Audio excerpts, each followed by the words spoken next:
সময় ওই যে আমরা যারা বসে আছি, আমরা আমাদের মায়ের গর্ভে বাবার পৃষ্ঠদেশ এক পবিত্র জলকণা আর মায়ের বক্ষস্থল থেকে এক জলকণাকে আল্লাহ কালেকশন করে আমার মায়ের গর্ভে একত্রিত করার আগে ওই যে আমরা যারা বসে আছি আমাদের কোনো অস্তিত্ব ছিল না, নাম গন্ধ ছাড়া কিছুই নেই।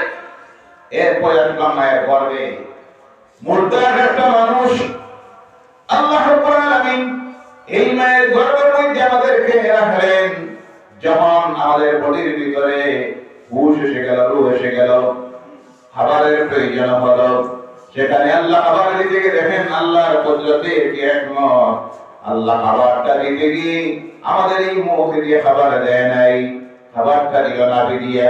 আমার মায়ের নাভির সঙ্গে আল্লাহ একটা বয়া দিয়ে কানেকশন লাগাইয়া দিল, খাবার বানাইয়া দিল।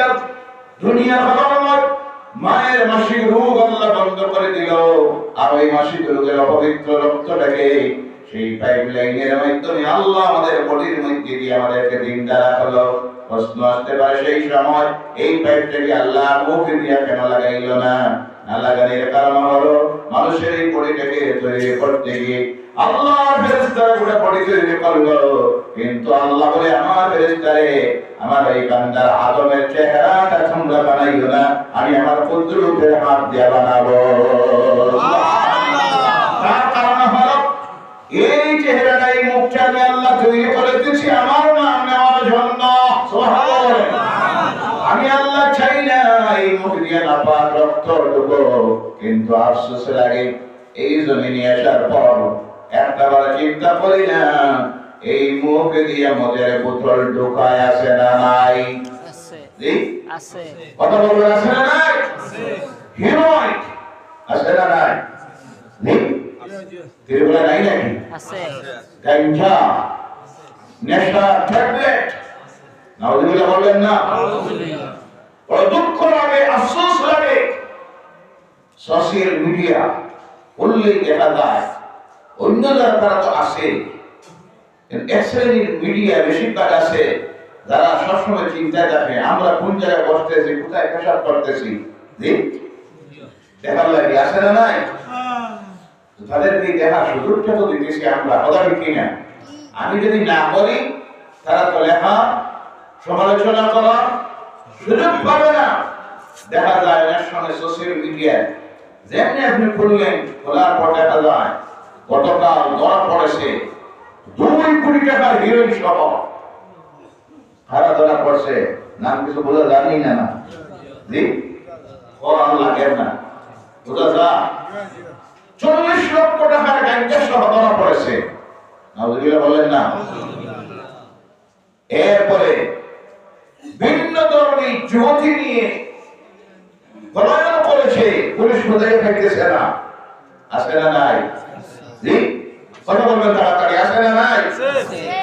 এরপর আরো নিকৃষ্টতার দিকে নামতে নামতে এমন অবস্থায় গিয়ে পৌঁছেছে দেখা যায় 3 বাচ্চার মা হইয়া দায়ী হয়ে গেছে। নাউজুবিল্লাহ বললেন না? চলছে কিনা না? এই চরিত্র তোমার আমার মুসলমানের হইতে পারে? তুমি খাও মত একটা বার অনুমান করো, তুমি কার আদর্শ গ্রহণ করবে? যে নবীর জীবন চরিত্র আদর্শ দেখে, যে নবীর সঙ্গে সাথীদের জীবন চরিত্র আদর্শ দেখে, ব্যবহার দেখে, কাজ দেখে পৃথিবীর পথহারা মানুষ আল্লাহ দ্বীন গ্রহণ করেছে। সুবহানাল্লাহ। যে নবী মক্কা থেকে যাওয়ার সময় সঙ্গে 2 থেকে 250 সাহাবীরা, আর মাঝে গেল মাত্র 13 বছর। কত বছর? 12 বছর। কত বছর? 12 বছর পর আরাফাতের ময়দানে জীবনের শেষ বক্তব্য যখন দিতেছেন, সামনে বসে আছে 1,24,000-এর মতো সাহাবীরা। সুবহানাল্লাহ নাই? সুবহানাল্লাহ। 12 বছরের ভিতরে এত সংখ্যক মানুষ আল্লাহ দ্বীন গ্রহণ করে নিল কেন? ঐতিহাসিকবিদেরা এর উপর আলোচনা করে, রিসার্চ করে, গবেষণা করে কেবল এত তাড়াতাড়ি ইসলাম পৃথিবীর কোনায় কোনায় কেন পৌঁছিল? পৃথিবীর পথহারা মানুষ এত তাড়াতাড়ি আল্লাহ দ্বীনকে কেন গ্রহণ করলো? কারণটা কি? কারণ কোথায় থেকে দেখে আল্লাহ রাসূল সাল্লাল্লাহু আলাইহি ওয়াসাল্লামের জীবন চরিত্র আদর্শ তার ব্যবহার আর আল্লাহ রাসূলের সঙ্গের সাথে যারা ছিলেন যাদেরকে বলা হতো সাহাবী রিদওয়ানুল্লাহি তাআলা আলাইহিম আজমাইন এদের ব্যবহার চরিত্র হাসলত দেখে পৃথিবীর পথহারা মানুষ দলে দলে আল্লাহর দ্বীন গ্রহণ করা শুরু করলো।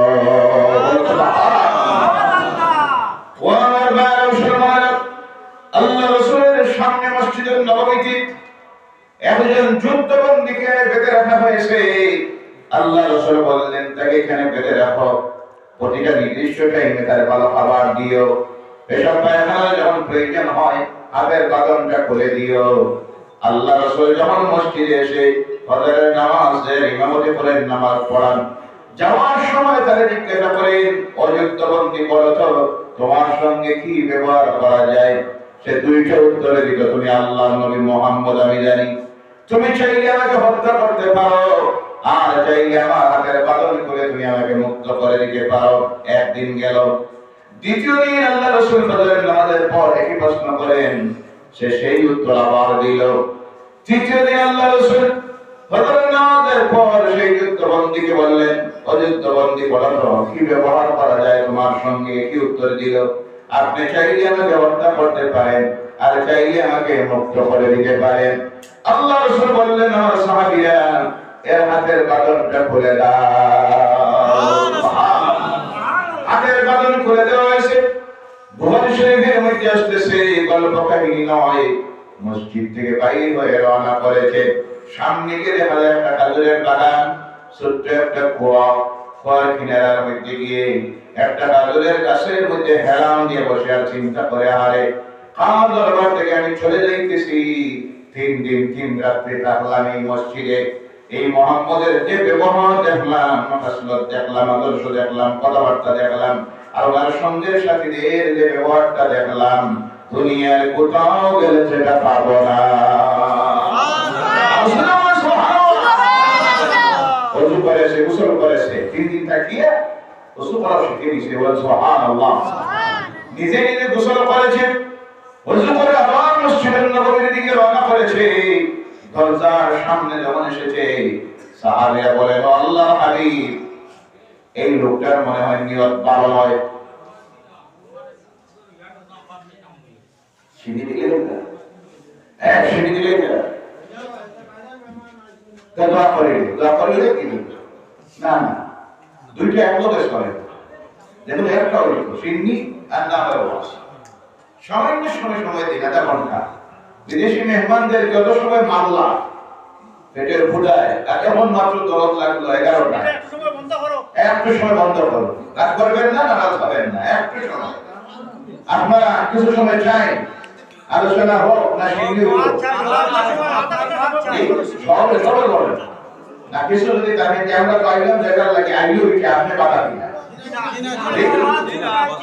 সুবহানাল্লাহ ওয়ালহামদুলিল্লাহ ওয়া লা ইলাহা ইল্লাল্লাহ, সুবহানাল্লাহ ওয়ালহামদুলিল্লাহ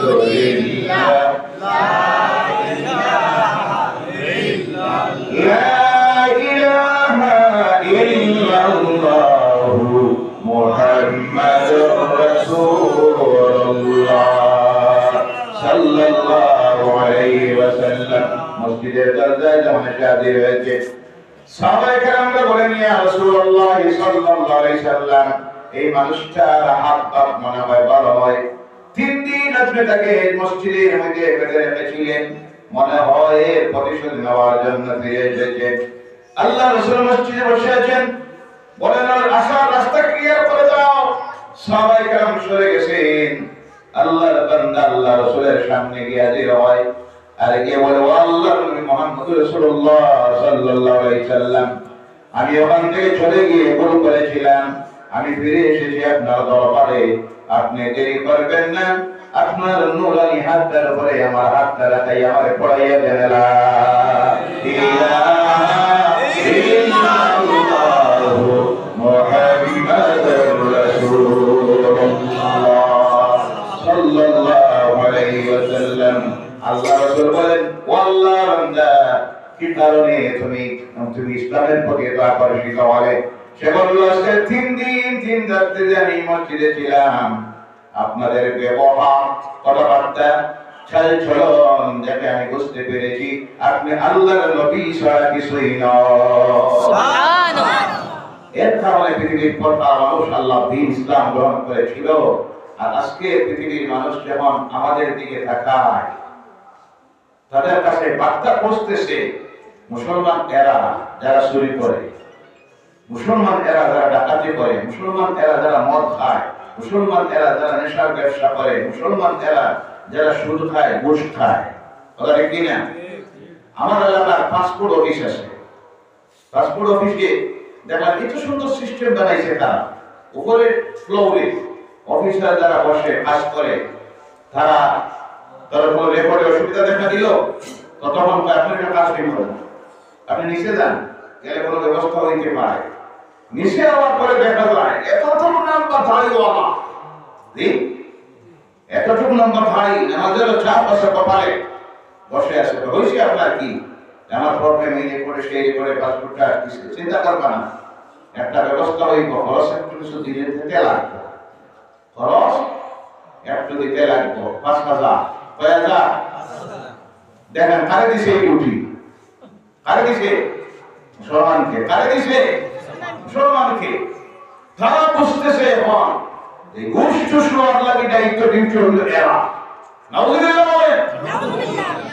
তারা নিজে লয় না, তার বিকারে সিসি ক্যামেরা আছে, এর লাগিয়া দাড়িওয়ালা একটা নিচে রাখছে, ঘুষ নেওয়ার ডিউটি এর, যার ধর্মে ঘুষকে হারাম করা হয়েছে। কি করা হয়েছে? বলতেছিলাম ভাইরা আমার, সেই সময়ের দোয়া আল্লাহর দরবারে কবুল হয়ে যাইত, আজকে দোয়া কবুল হয় না। কি জন্য? হযরত মুসা আলাইহিস সালাম আল্লাহর দরবারে হাত তুলেছেন, দোয়া করেন, আল্লাহ যেমনি হাত তুলেছেন আল্লাহ বলে মুসা হাত নামাও। আল্লাহ তোমার সঙ্গে আমার কন্ডিশন ছিল, আমি তো তোমার নবী, নবীর যখন আল্লাহর দরবারে হাত তুলে তোলা মাত্র দোয়া কবুল হয়ে যায়, আমার নবী তো হাত তোলার প্রয়োজন হবে না, মনে মনে বাবা মাত্র আল্লাহ দোয়া কবুল করে নিতে বলে সুবহানাল্লাহ। তার প্রমাণ আমার নবী নামাজ পড়তেছেন মদিনাতুল মুনাওয়ারা থেকে বর্তমানে 3 কিলোমিটার দূরে, যারা গিয়েছেন মদিনাতুল মুনাওয়ারায় দেখেছেন আল্লাহ প্রত্যেককে দেওয়ার তৌফিক দেন, সবাই বলেন আল্লাহুম্মা আমিন। আল্লাহুম্মা আমিন। যাওয়ার পর মদিনা থেকে 3 কিলোমিটার দূরে গেলে পরে দেখবেন একটা মসজিদ, এই মসজিদের নাম হলো মসজিদে জুইল কিবলাতাইন, দুই পশ্চিম বিশিষ্ট মসজিদ। আমার বলে সেই মসজিদে আসরের নামাজ পড়তেছেন, কোন তাফসীরের মধ্যে আছে জোহরের নামাজ পড়তেছেন। 2 রাকাত নামাজ পড়ে আল্লাহ রাসূল আকাশের দিকে মাথা তুলেন, আর তাকে মনে মনে ভাবেন আল্লাহ ওই মসজিদের আসমানের দিকে মুখ করে নামাজ পড়তেছি, ইহুদি নাসারাও সেই দিকে মুখ করে ইবাদত করে, সেই দিকে মুখ না করে আল্লাহ মসজিদুল হারামের মক্কা তোমার ঘরের দিকে মুখ করে নামাজ পড়লে কতই না ভালো হতো। সঙ্গে সঙ্গে আল্লাহ জিবরাইল পাঠিয়ে দিলেন, জিবরাইল চলে যাও আমার নবীর কাছে আয়াতটা তুমি পৌঁছাইয়া দাও। قدرنا تقلب وجهك في السماء فلنولينك قبلة ترضاها فول وجهك شطر المسجد الحرام الله أكبر يا نبي বারবার আপনি আকাশের দিকে মাথা তুলে তাকাচ্ছেন, সেটা আমি লক্ষ্য করতেছি। আমি এই মুহূর্তে আপনার প্রতি আদেশ দিতেছি, আপনি এই মুহূর্তে মক্কার আমি আল্লাহর ঘর বাইতুল্লাহর দিকে ফিরে যান।